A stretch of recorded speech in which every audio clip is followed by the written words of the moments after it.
Evan McMullin, independent candidate for president. Evan, it's nice to have you back on the program. Great to be with you. Thank you. So a lot of big news over the last 72 hours, and I'd like to get your thoughts on the FBI investigation that includes a look at Hillary Clinton's handling of classified information. What's your reaction to that news, and how do you think it impacts you in the state of Utah?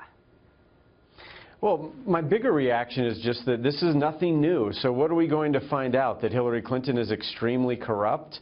We know that. So I just don't see this as anything new, just like I didn't think it was anything new when we had that Donald Trump tape leak about him talking about sexually assaulting women. Look, I mean, we know that this is the kind of person Donald Trump is. We know that this is the kind of person Hillary Clinton is. We have a crisis of leadership in this country. We need to snap out of it and not consider ourselves beholden to either one of these two parties. If they were offering good leaders, good, honest leaders who would respect our Constitution, then fine. Unfortunately, they are not. And we need better leadership. Unfortunately, these two parties, I think, have drifted away from serving the American people well, and we're building a new conservative movement that I think this country needs. Speaking of the party, some Republicans are not happy that you have entered the race, specifically in the state of Utah, because they see that your success there, at least in some of the polls that we're looking at. Mr. Trump was asked about your role in the state of Utah by our Brett Baer. Here's what he had to say. Can't do anything, but he hurts us in Utah. So let's say we don't win Utah, Hillary does, or anybody. That could have a devastating effect on the election.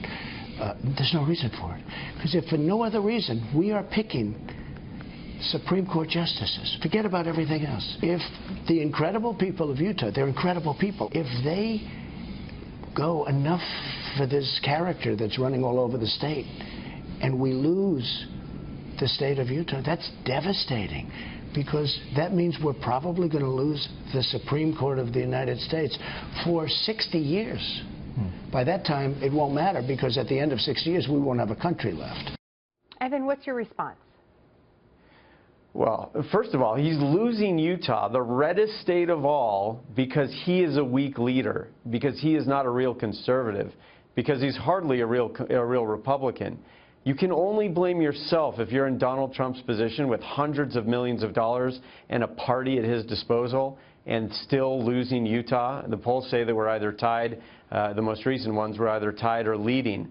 I mean, this is on him. He could win Utah if he were a real conservative. The problem is that he has a lifelong record of being pro-late-term abortion, against the Second Amendment, wants to expand the size of government, doesn't know the first thing about our Constitution, doesn't want to respect it. He's run a bigoted, sexist campaign. That's why he's losing here. It's not because of me. As they point out later in that interview, Mike Pence and Donald Trump, I'm a nobody, as they say. Well, I'm proud to be a nobody. This isn't about me. This is about the principles that this country was founded upon. That's what I'm fighting for. That's what Mindy Finn, my running mate, is fighting for. And that's what our supporters are fighting for. And for him to refer to them as nobodies, they say nobody knows who Evan McMullin is.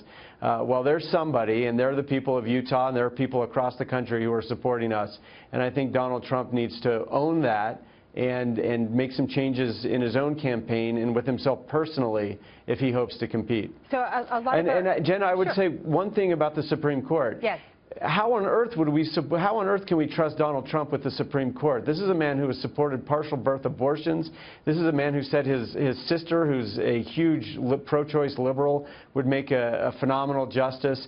I mean, he's flip-flopped on every issue. He's been a lifelong New York liberal. How on earth, why on earth would we ever trust him to make good appointments to the Supreme Court? We can't. We have two big government liberals running for office from the two major parties. That's why we've stepped into this race. Well, we're certainly glad to have your response, your official response to Donald Trump. I'd like you now to respond to our viewers who often have a very strong reaction to your appearance on our program, as you've been able to join us before. And I'm just going to paraphrase, because this is the only way for me to really connect with my viewers is through social media, Evan. And they'll say, sure, you know, what he's saying about the conservative movement really resonates with me. But what he's doing practically to the race will help Hillary Clinton. What do you say to that viewer out there that's listening to you, liking you, but says practically this will damage the pursuit to get somebody into the White House other than Hillary Clinton? Well, first of all, I view both Hillary Clinton and Donald Trump as big government New York liberals, period. But even if you take the position that Donald Trump is somehow different, which I don't think he is, Look, the polls show that either Hillary Clinton is going to win this in a landslide or it will be a close race. If Hillary Clinton is going to win this in a landslide because Donald Trump is such a weak Republican candidate, then we need to send a message to Washington that we're no longer going to stand for these kinds of nominees from the Republican Party as conservatives. So in that case, I'm making the case that people should vote for me. Again, if it's a Hillary Clinton landslide, which it looks like it's going to be, they should vote for me. So we send that message. If not, if the race tightens, which it looks like it may be now, if the race tightens, then we can block them both by winning a state or 2 or 3. And so in that case, I'm again saying vote for us, vote for me, so that we can have a chance to block them both and get a better leader into the White House is what it comes down to. But it's going to be one of those 2 scenarios, Hillary Clinton in a landslide or a very, very close race, which would allow them to block, which would allow us to block them. In either case, I'm hoping that people will vote for me and give us that chance. And in that case, you could be a real major player. Interesting column written about you in the Washington Post. I don't have time to get to it today, but Evan, I'd like to have you back on the program to talk about how some of your past experience in the CIA could apply to some other areas outside in the intelligence sector, outside of the security sector. So we look forward to having you back on the program, Evan, and we appreciate your time today. Thank you, Jenna. Thank you. Thank you.